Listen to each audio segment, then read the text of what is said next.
simanyi obusungu bwavaawa ne musaba nsonyiwe nawe namusobya nsikirize ndaba akaana kange kubanga tekalina musango ebyaffe tekabimanyi. It is the final channel zanera alongside SPV graphics of course ne app ya feri joteka kusimyo gye bayita Afcloud nobeera ng'osobola ofuna amawulire gonna mu nsi yonna kasita ogenda ku Afcloud ojja kufuna amawulire ago. Story eriwo kati ya mwana mulenzi Kenzo Rema ebbanga lize liwera nga Kenzo alajana buli interview gyakola Kenzo alajana nti takkirizibwa kulaba ku mwana we kati ligenze mwaka of course ng'omuzadde oba ali obaddeko omuzadde oba ng'oli muzadde osobola okukitegeera okubanga olina omwana ate ddala nga muwala ng'oli musajja there is a certain bond ebeera waawo simanyi bwe bakikola Katonda naye omwana omuwala ayagala nnyo taata we ng'era omulenzi wayagala ennyo maama we. Kati nno minisita awulidde okukaba kwa Kenzo n'amuwa amagezi ga buwi nti Kenzo dukira mu ofisi ye akuyambe. Minisita keyogerere nga alemeddwa mu makubo aga bulijjo era bw'adde kubira enduulu mu makubo aga wano mu ofisi yaffe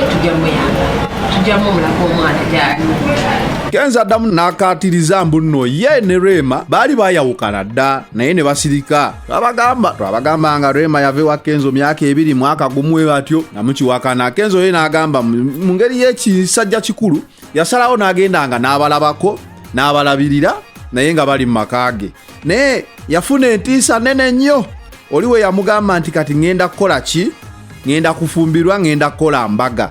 N'agamba ng'oyo yangu yekize kitya omusajja wakamufuna oba. Nagendangayo ne mbalaba buli wiiki emirundi ng'ebiri at least obagumu era twali tuteesa bulungi nga munnange n'ebyombaga ye yabimbuulira ng'omuntu lwakuba nalinamu surprise nenga omuntu wamufonyeddyo amangu ago ne muteesa na bino nga omuntu wandisoose n'omumanya kyekyanneewunyisaamu kyokka naye at the end of the day buli muntu alina ensalawo era saakiwakanya. Ekyo kikulaga nti omukyalo ono yali ebisobooza yabigabagaba dda kuba sebo kola decisioning eyo nti ngenda kufumbirirwana n'omuntu si kyangu ddala nga ate olina sita. Minisita ono mumanyi mukyala talira teyerya ntama bakyogera bati ekyo ali teyerya ntama teyerya ntama. Mujjukira sole za Walukaga n'omuwala n'omwana mbugo yazaalamu awusigaalo Walukaga mwamulaba. Mujjukira Sheikh Umaru ng'afukamidde. Mujjukira Pastor Bujingo nga naye afukamidde. Ebiseera byonna bizenga abakyala minisita bayamba.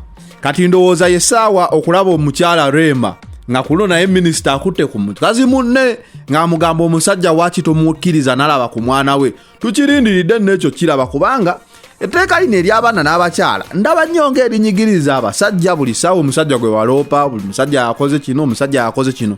Kati ndowooza time the moment of truth has come.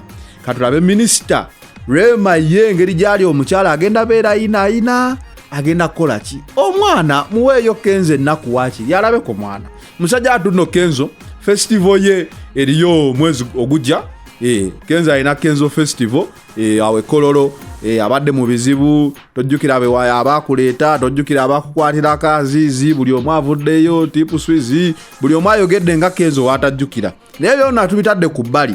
Katusooke tufe ku kino ekya famire ya Kenzo. Sibola kulimba omwana simulaba era simanyi lwaki ngenda we musitimu mwaka. Kenzo alina kuba musanyufu engeri yokko omuzadde gyasanyukamu ng'abaana bano because era ffenna tukolerera baana.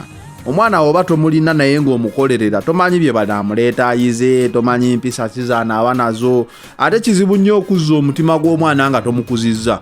Ndowooza Kenzo y'ensonga emulwanya. It is the final channel zanera alongside SPV graphics ne app ya feri ya Afcloud gye mugamba nti giteeke ku simu yo ate nekyatukusaba please subscribe twagala channel ekule comment tuwe feedback eyo nagyo tuwa. Twateekawo segment y'okubeera nga zanero wammwe akubayo akayimba buli mwezi n'akabawa twataddeyo akayimba ka OTT bami mugende mukalabeko kali awo koogera ku nsonga eza OTT engeri olina okuba nga olina omutwe mugezi nnyo okutegeera akayimba ako naye gwe genda okalabe bakayita Bobby Wine featuring Zanero OTT kali ku the final channel kokka ojja okukasanga. It is the final channel. SPV graphics we out.